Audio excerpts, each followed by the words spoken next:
Hi ಎಲ್ರಿಗೂ ನಮಸ್ಕಾರ. ನಾನು ಪ್ರೀತಿಯಿಂದ ಮಾನಸ ಮಾದೇಗೌಡ ಕನ್ನಡ ಯೂಟ್ಯೂಬ್ ಚಾನಲಿಂದ ಮಾನಸ ಮಾತಾಡ್ತಾ ಇರೋದು.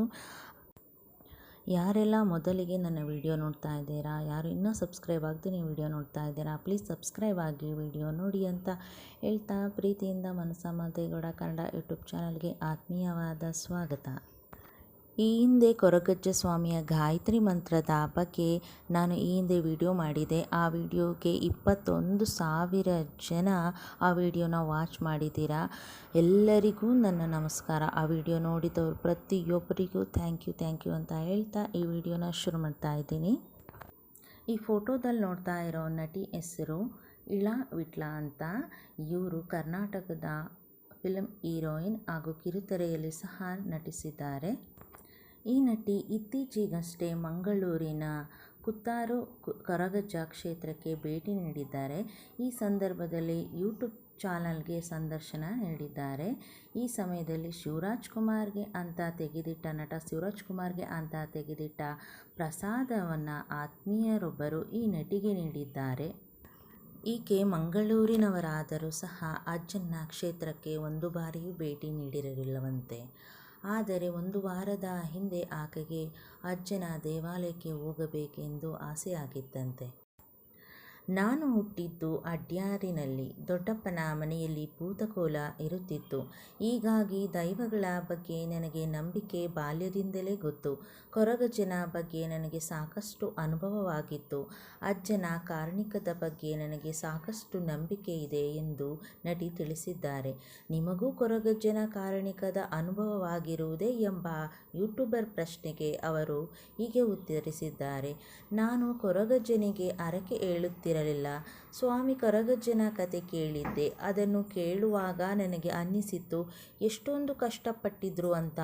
ಅವರು ಕೊನೆಗೆ ಮಾಯವಾಗಿ ಹೋಗಿದ್ದು. ಅವರ ಪವಾಡದ ಕತೆಗಳೆಲ್ಲ ಕೇಳಿದ್ದೆ.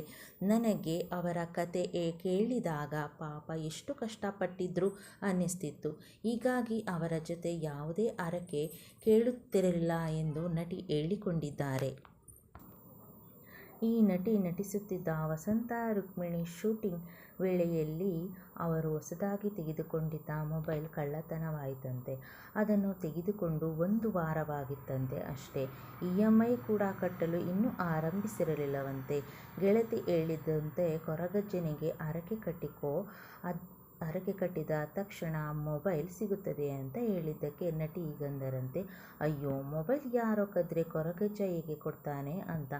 ಆಗ ಗೆಳತಿ ಹೇಳಿದರಂತೆ, ನೆಗ್ಲೆಕ್ಟ್ ಮಾಡಬೇಡ, ಹರಕೆ ಕಟ್ಟಿಕೋ, ನಿನ್ನ ಮೊಬೈಲ್ ಖಂಡಿತವಾಗಿ ಸಿಗುತ್ತದೆ ಅಂತ. ಸರಿ ಅಂತ ಹೇಳಿ ಮೊಬೈಲ್ ಸಿಕ್ಕರೆ ನಾನು ನಿನ್ನ ದೇವಾಲಯಕ್ಕೆ ಬರುತ್ತೇನೆ ಅಂತ ಕೊರಗಜ್ಜನಿಗೆ ಹರಕೆ ಕಟ್ಟಿಕೊಂಡ ನಂತರ ನಟಿ ಹಳೇಬೀಡು ಪೊಲೀಸ್ ಸ್ಟೇಷನ್ನಲ್ಲೂ ಸಹ ಕಂಪ್ಲೇಂಟ್ ರಿಜಿಸ್ಟರ್ ಮಾಡಿದ್ರು. ನಂತರ 1 EMI ಕಟ್ಟಿದ್ದಷ್ಟೇ ಹಳೇಬೀಡು ಪೊಲೀಸ್ ಸ್ಟೇಷನ್ನಿಂದ ಕಾಲ್ ಬಂತಂತೆ, ಫೋನ್ ಸಿಕ್ತು ಮೇಡಮ್ ಅಂತ. ಆದರೆ ನಟಿಗೆ ನಂಬಲು ಸಾಧ್ಯವಾಗಲಿಲ್ಲವಂತೆ. ಹೀಗೆ ಕೊರಗಜ್ಜನ ಪವಾಡವನ್ನು ನಟಿ ನೆನಪಿಸಿಕೊಳ್ಳುತ್ತಾರೆ. ಮತ್ತೊಮ್ಮೆ ನಟಿಗೆ ವಿಪರೀತ ಕಾಲು ನೋವು ಕಾಣಿಸಿಕೊಂಡಿತಂತೆ. ಆಗ ಶಶಿಕಲಾ ಪಾತೂರ್ ಎಂಬ ಅವರ ಸ್ನೇಹಿತರು ನಟ ಶಿವರಾಜ್ ಕುಮಾರ್ ಅವರ ಆರೋಗ್ಯಕ್ಕಾಗಿ ಅವರು ಕೊರಗಜ್ಜನಿಗೆ ಹರಕೆ ಹೊತ್ತಿದ್ದರಂತೆ. ಶಿವಣ್ಣನ ಆರೋಗ್ಯ ಸುಧಾರಿಸಿದ ಬಳಿಕ ಕೊರಗಜ್ಜನ ಬಳಿಗೆ ಬಂದು ಪ್ರಸಾದ ಪಡೆದು ಆ ಪ್ರಸಾದವನ್ನು ಶಿವರಾಜ್ ಕುಮಾರ್ ಅವರಿಗೆ ನೀಡಬೇಕಾಗಿತ್ತಂತೆ. ಆದರೆ ಆ ಪ್ರಸಾದವನ್ನು ಶಿವರಾಜ್ ಕುಮಾರ್ ಅವರಿಗೆ ನೀಡಲು ಸಾಧ್ಯವಾಗಿರಲಿಲ್ಲ. ಈ ಪ್ರಸಾದವನ್ನು ಯಾರಿಗೆ ಕೊಡೋಣ ಎಂದು ಯೋಚನೆ ಮಾಡುವಾಗ ಅವರಿಗೆ ಅವರದೇ ಏರಿಯಾದಲ್ಲಿರುವ ಇಳಾ ಅವರ ನೆನಪಾಗಿದೆ. ತಕ್ಷಣ ಕಾಲ್ ಮಾಡಿದ್ರಂತೆ.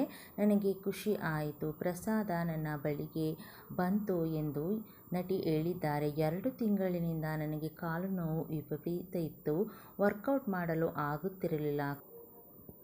ಸ್ನೇಹಿತರು ಕೊಟ್ಟಂತಹ ಚಕ್ಕಲಿ ಪ್ರಸಾದವನ್ನು ತಿನ್ನುತ್ತಿದ್ದೆ. 3ನೇ ಚಕ್ಕಲಿ ತಿಂದೆ ಅಷ್ಟೇ, ಕಾಲಲ್ಲಿ ಏನೋ ಬದಲಾವಣೆ, ನೋವು ಗುಣವಾಗಿತ್ತು, ಕಣ್ಣೀರು ಬಂತು. ಪ್ರಸಾದ ಕೊಟ್ಟವರಿಗೆ ಒಳ್ಳೆಯದಾಗಲಿ ಎಂದು ಕೊರಗಜ್ಜನನ್ನು ಬೇಡಿಕೊಂಡೆ ಎಂದು ಭಾವುಕರಾದರು ನಟಿ ಇಳಾ ವಿಟ್ಲ. ಈ ವಿಡಿಯೋ ನೋಡುತ್ತಿರುವ ನಿಮಗೆ ಒಂದು ಕ್ಷಣವಾದರೂ ಸ್ವಾಮಿ ಕೊರಗಜ್ಜನಿಗೆ ಕೈ ಮುಗಿಯಬೇಕು ಎನಿಸುತ್ತದೆ ಅಲ್ಲವೇ? ಇದೇ ಸ್ವಾಮಿ ಕೊರಗಜ್ಜನವರ ಪವಾಡ. ನಿಮಗೆ ಏನೇ ತೊಂದರೆಯಾದಲ್ಲಿ ಕೊರಗಜ್ಜನ ಸ್ಮರಿಸಿ ನಿಮ್ಮ ಕಷ್ಟ ಕಾರ್ಪಣ್ಯವನ್ನು ಕಳೆದುಕೊಳ್ಳಿ ಅಂತ ಹೇಳ್ತಾ, ಈ ವಿಡಿಯೋ ಇಷ್ಟ ಆಗಿದ್ದರೆ ಲೈಕ್ ಮಾಡಿ, ಶೇರ್ ಮಾಡಿ, ಕಮೆಂಟ್ಸ್ ಮಾಡಿ ಹಾಗೂ ಮುಂದಿನ ವಿಡಿಯೋಗಾಗಿ ಕಾಯ್ತಾ ಇರಿ ಅಂತ ಹೇಳ್ತಾ ಎಲ್ಲರಿಗೂ ಥ್ಯಾಂಕ್ ಯು.